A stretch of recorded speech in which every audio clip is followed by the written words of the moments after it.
بسم اللہ الرحمن الرحیم۔ حضرت عیسیٰ علیہ السلام کی ابلیس سے ملاقات۔ حضرت عیسیٰ علیہ السلام کی ملاقات ابلیس سے ہوئی۔ وہ 4 گدھوں کو ہانک رہا تھا۔ ان گدھوں پر سامان لدا ہوا تھا۔ حضرت عیسیٰ علیہ السلام نے ابلیس سے ان گدھوں کے ہانکنے اور سامان کے بارے میں پوچھا۔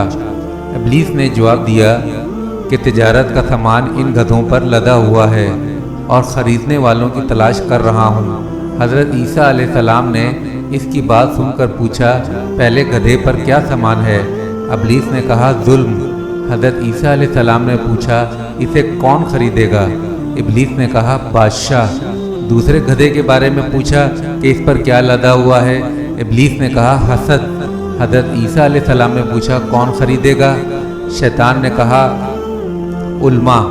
حضرت عیسیٰ علیہ السلام نے پوچھا، تیسرے گدھے پر کیا لدا ہوا ہے؟ ابلیس نے کہا، خیانت۔ حضرت عیسیٰ علیہ السلام نے فرمایا، کون خریدے گا؟ شیطان نے کہا کہ تاجر۔ پھر چوتھے گدھے کے بارے میں پوچھا کہ اس پر کیا لدا ہوا ہے؟ ابلیس نے کہا، مکر و فریب۔ حضرت عیسیٰ علیہ السلام نے پوچھا، اسے کون خریدے گا؟ شیطان نے کہا، عورتیں۔ جزاک اللہ۔